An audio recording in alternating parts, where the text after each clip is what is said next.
My father's final words were, love her as I have loved her, and there will be joy. I don't know if that's actually right. That's pretty close to what Prince Humperdinck said, right? When he announced that he had a new bride or he was engaged. It's real close to that. The last words thing is interesting. Sometimes I think about like, oh man, what would I want to say with my last stuff on the way out the door? And when you're young, I think it's some like idealistic freedom fighter thing that you probably want to say, like, I'm going to change the world with these words. And then I think in middle age, more often you would find that people's answers would be some kind of vindication. These people, they were wrong about me, and I'm going to stick it to them with these last words. But I think people who get their last words in when they're older, they've realized they're not going to get the vindication they want. Or maybe they realize that they had some part in things that went wrong in their life too. And it seems like they just want to say stuff about the people they love. I want to, hang on a sec. I am pulling a thing up. I want to talk about famous last words here. So I'm searching this. Famous last words. Looks like Mental Floss is the article that I got first.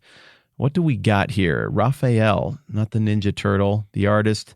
His last words were, oh, no, it's just one. Happy. That's pretty good. Frank Sinatra said, I'm losing it. Oh, that's tough. Oh, wow. George Orwell. This is awesome. At 50, everyone has the face he deserves. He died at 46. I did not know that. That's a pretty good one. What else we got? Nostradamus predicted his own death.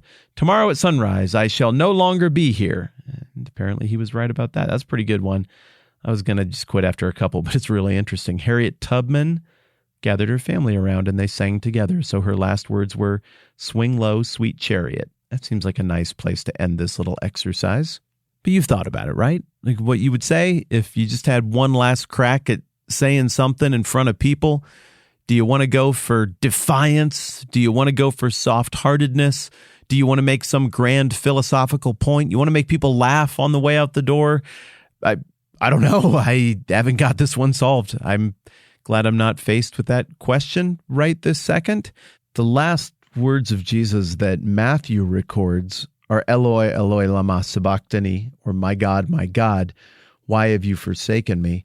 But Matthew does acknowledge a little bit later on here that he cried out, that he said something else. And so verse 50 of Matthew 27, Matthew says, and when Jesus had cried out again in a loud voice, he gave up his spirit. Now, for whatever reason, maybe we'll talk about it, maybe we won't, Matthew withholds the detail of what Jesus says next.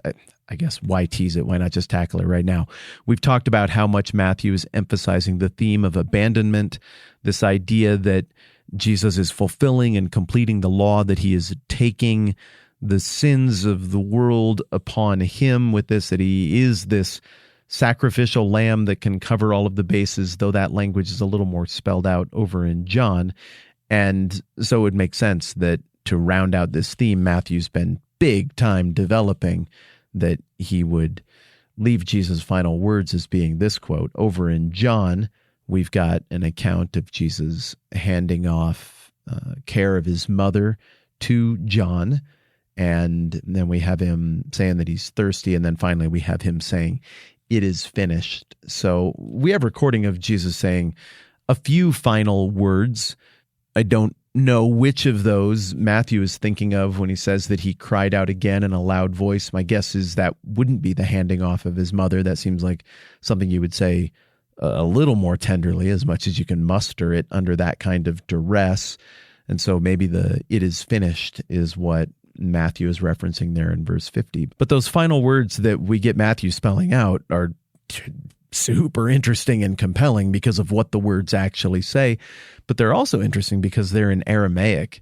And when you think about like, whoa, what languages was the Bible written in? Okay, well, most people can recall, and it's okay if you can't, but most people can recall that because of the hijinks of Alexander the Great, a few centuries before Jesus, Greek had really become the lingua franca of the Eastern Mediterranean world, really the whole world. And so the Gospels were written in Greek.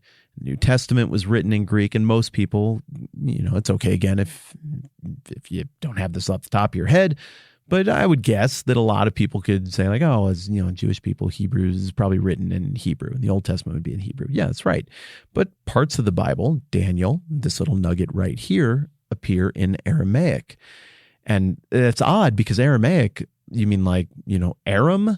What does Aram have to do with anything? I mean, why would the language that Jesus spoke and ran around, having conversations in, why would that not be some sort of Hebrew? Well, Hebrew existed at this point in history, but it was largely reserved for written biblical scrolls and the work of the Jewish religious leaders. Some of that would have been happening in Hebrew. But for the most part, the ethnic conversational language would have been Aramaic, but people would have been varying degrees functional in Greek as well. And as a requirement of getting along with the occupying government, a lot of the legal language would have been first presented in Latin. And indeed, we see that the signage around the crucifixion was presented in more than one language, reflective of this cosmopolitan place and this cosmopolitan time at the intersection of a bunch of cultures and languages. For whatever reason, Jesus chooses to use Aramaic here, a language that really, I guess you got to trace it to Persia, right? The Persians in the 6th century under Cyrus, Darius, Xerxes, Artaxerxes, they seem to latch on to Aramaic as a catch-all language for communicating with their very diverse subjects across their massive empire that stretched as far as Egypt and, as we talked, Cyrenaica into modern-day Libya, as far east as India, as far north as up into modern-day southern Russia, even modern-day southern Ukraine and Turkey and Anatolia. This is a big empire, and they used their own language of the Persians. They used Greek in the Eastern Empire, but they relied on Aramaic quite a bit. And the Jewish people came back and they rebuilt the temple and everything in the books of Ezra and Nehemiah and the book of, Esther is a little bit before that. But all of that was with the blessings of the Persians, who were seeming to want to advance this Aramaic language because for whatever reason they estimated that it was an efficient and useful language that looked enough like a bunch of other ancient languages that there would be overlap there and that they could efficiently govern diverse people using it. So it's kind of wild that that is the history that trickles down through the centuries to this moment, and that this pivotal line, these famous last or almost last words, are spoken in that curious language. That means something, my friends. This is not Hebrew. The language Jesus chose to use in crying out to his Father was a language that had been embraced by the Hebrews, had been Hebraified in every way, but this was a language of the outsiders, imposed on the ancient Near East and the Levant by Gentiles. So even this language, I think, is indicative of how Matthew's advancing this theme and how Jesus is advancing this idea that the kingdom's for everybody. There's this new family of faith that's happening. What is it, chapter 12? Like, you want to know who my sister and brother and mother are? They're the people who do the will of my Father. You go back to chapter 3 and you get the stuff where John the Baptist is like, yeah, I don't think that just because you're descended from Abraham that's the point and everything's good to go. God can raise up children any way he wants to. That theme is there. And the fact that this line gets delivered, that he says this thing in Aramaic, maybe I'm reading into it, but I kind of think I'm not. I think there's some weight to that as well. Well, the greater weight than the language is the substance of the words and what he's saying. This is the height of abandonment. This is the cruelest moment. Now, you can imagine division in your family. Maybe you live with division in your family. I don't know. So I'm sorry. That's awful. For the most part, we've kept it together pretty well with our family. And I suppose sometimes we irritate each other, but we get over it pretty quick. And we've been pretty tight my whole life, still are, I suppose. But I feel it when there's any kind of enmity, any kind of tension, even little tension between me and any member of the family I grew up with, the family that I'm putting together now. It stings. But the total breakage of a relationship between a son and his father is highly, highly tragic. But that alone doesn't properly communicate how massively tragic this is, because it's not the disruption of a normal relationship between a father and a son. This is more like splitting the atom. This is breaking a thing that theoretically is unbreakable. This is harder than splitting the atom. It also unleashed more power, if you believe the biblical account, than splitting an atom would. An echo through the centuries far greater than the first time we split the atom.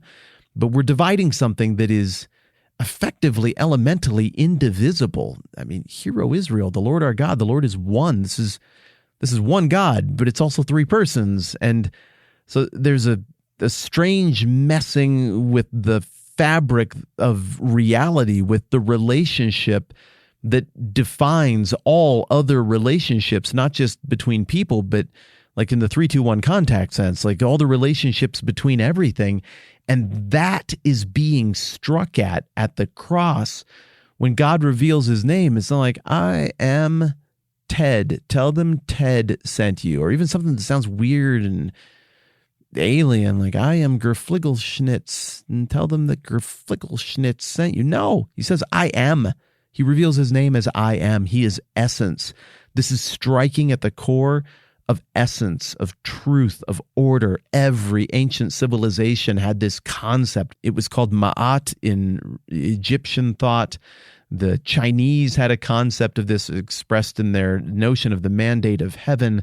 The ancient Persians had a notion of this sense of rightness. I cannot remember the term for it in Old Persian, but it'll come to me when we're working through the book of Esther. Every ancient culture has a notion of this union, this unity, this tightness. And the last words that Matthew is recording Jesus having said strikes at that most fundamental sense of order and rightness and union that even entirely pagan cultures could detect by looking at nature and observing and thinking about and reasoning through the abstract.